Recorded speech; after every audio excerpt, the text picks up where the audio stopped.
fire sign, Aries, Leo, Sagittarius, kumusta po kayo guys? Okay, so fire sign, bago tayo mag-start sa ating reading, gusto ko lang po kayo guys paalalahanan na ang reading natin is general. Maaring makaresonate ka, maari rin naman pong hindi. So, pag hindi po kayo guys naka-resonate, ay ibigay na lang po muna natin sa iba, okay? So, tignan natin fire sign, ano ba ang inyong gabay kapalaran? Fire sign, Aries, Leo, Sagittarius, gabay kapalaran. Meron po tayong Queen of Swords.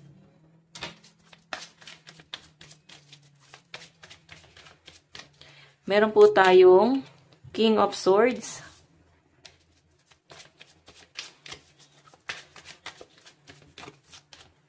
And Page of Wands. Eight of Cups. So, fire sign, may nakikita ako dito na ito maaaring patungkol to sa trabaho mo, no? Fire sign. So, fire sign, maaaring ikaw, meron kang iniisip na bagong pakulo pagdating sa trabaho mo, no?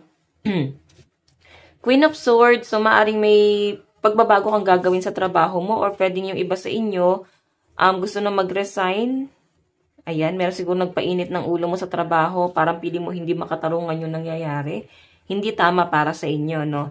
I think pinag-iisipan mo to, fire sign, kung itutuloy mo ba yung plano mo. Yung iba naman sa inyo guys, patungkol sa love life, may nakakita ko ditong abandonment. So, siguro guys, inabandon na ka ng person mo. Okay? Ayan, no? Pagtalikod kasi guys sa responsibility yung Eight of Cups, no? Or pagtalikod sa mga bagay na masakit para sa inyo. Pag-iwan, paglimot. So, I think, nandun ka sa point na siguro inabandon na ka ng person mo. Ngayon, nakikita ko rito na nagpaplano yung person mo. Dito, Page of Wands, siguro gusto niya ulit makuha yung loob mo. So, nandito guys yung Queen of Swords. Sabi ko nga sa inyo, yung energy mo is nakapokus ka dun sa ending. Nakapokus ka na dun sa tapos na. Okay? Parang tapos na. Ito na yung nangyari. So, may ibang kang bagay na pinoproblema dito. Bukod sa trabaho, pwedeng yung family mo. Okay? May pagbabago din na nangyayari pagdating sa inyong daloy ng pera, guys. Okay? So, titignan pa natin ano po ang ipapakita rito. Fire sign, Aries, Leo, Sagittarius.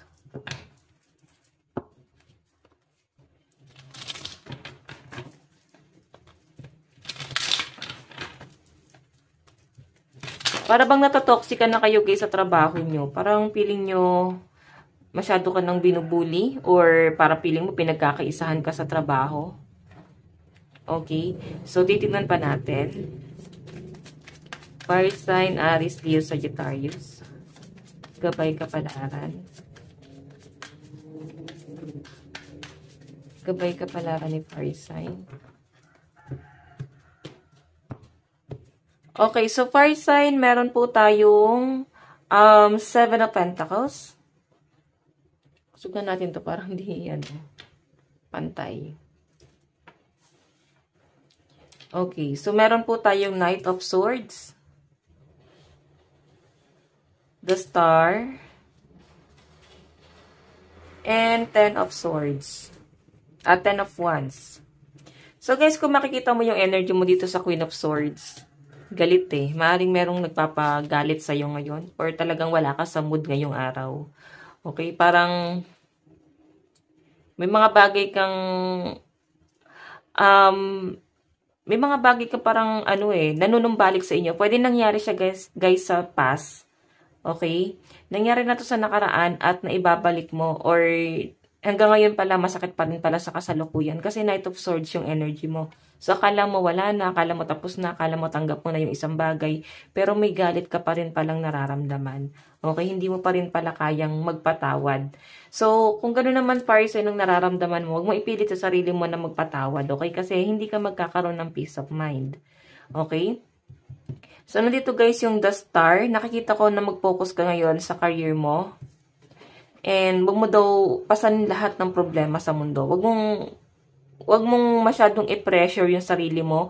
Huwag mong isipin na para bang ikaw lang ang may ganito kabigat na problema. So, fire sign, isipin mo kung saan mas gagaan yung pakiramdam mo. Okay? Kung saan mas magiging panatag or mas kampante ka, fire sign. Okay? Kasi guys, masyado na guys mabigat yung nakikita kong energy mo rito. I think gusto mo na siyang i-release. Hindi mo na kayang kimkimin pa yung nararamdaman mo or pwede nagpipigil ka sa galit na nararamdaman mo. Okay? Kahit anong gawin mo guys, para bang feeling mo, masyado sila guys ungrateful. Kung ikaw yung, ano naman dito guys, no? Kumbaga ikaw yung provider, kasi nandito po yung 7 of coins. Provider ka sa family, pero parang feeling mo napaka-ungrateful. Di ka nila guys na-appreciate. Okay, parang feeling mo far side kahit anong gawin mong malasakit sa family mo, pwedeng sa family or sa ibang tao kung sino man guys yung tinutulungan mo. Para bang wala nang saysay, hindi na nila guys ganong na-appreciate, magbigay ka ng advice or magbigay ka ng tulong pinansyal. Parang kahit anong gawin mo guys, gano'n na talaga yung personality nila, no? Knight of Swords, parang ang hirap nila guys tulungan, ganun yung nafe-feel ko ring energy rito. Okay? Kaya nga sabi ko sa inyo, masyado kasing mahaba ang pasensya ng mga fire sign. Kahit na galit ka na dito, or pinipigilan mo yung sarili mong magalit. Ganun yung pinapakita sa akin. Pero yun nga guys, talaga ngayong araw, pwedeng sasabog ka. So, tignan natin ano po ang advice sa fire sign. Advice. Meron po tayong keep your heart, di ba? Relax ka lang, ingatan mo yung puso mo, huwag ka masyadong high blood, lalo na yung iba sa inyo guys na may nararamdaman na, nagkakasakit or pwedeng high blood ka, ingatan mo yung sarili mo. Fire sign, okay?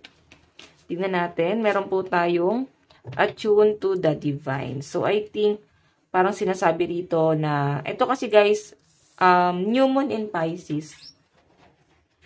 Sobra-sobra to guys sa pagbibigay. Okay, I think na doon ka sa point na sobra-sobra ka na magbigay sa ibang tao. Maaring na-embody mo si Pisces, no? Or si Libra. So, kailangan mo guys balansehin yan. Diba? Yung sobrang pagbibigay nyo, kailangan maging balanse ka. Or pwedeng Libra or Pisces yung kadil nyo na nagpapainit ng inyong ulo. Okay, so, tignan pa natin guys. Advice. Meron po tayong manifest. Dream, journal, moon, and sleep. Yung iba sa inyo guys, siguro sobra-sobra na rin sa pahinga. Ayan, oh.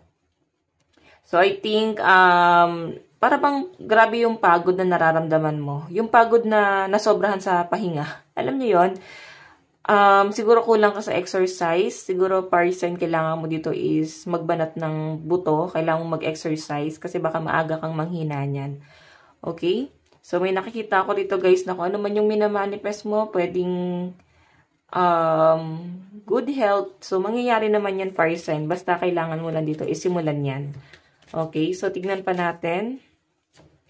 Meron po tayong curiosity. Experience, play, uncover, and ask. Okay, so nakikita ko dito guys. May mga bagay na bigla-bigla ka na lang nagagalit nang hindi mo inaalam yung sitwasyon. Okay, kumbaga bigla na lang guys, magbibigay ng opinion, mga ganyan. Kasi curious ka dito eh. So, fire sign, ang mas maganda raw dito, magtanong pa rin daw. Okay, magtanong bago po, para bang bago makisali dun sa issue. Okay, kasi baka mapunta sa inyo yung balik. Kasi ito nga, Queen of Swords yung energy mo. So, mababad trip ka lang. Fire sign, ang lucky number mo is 40. And 42. Ito lang po ang inyong reading. Maraming salamat po. God bless and love you all. Bye-bye!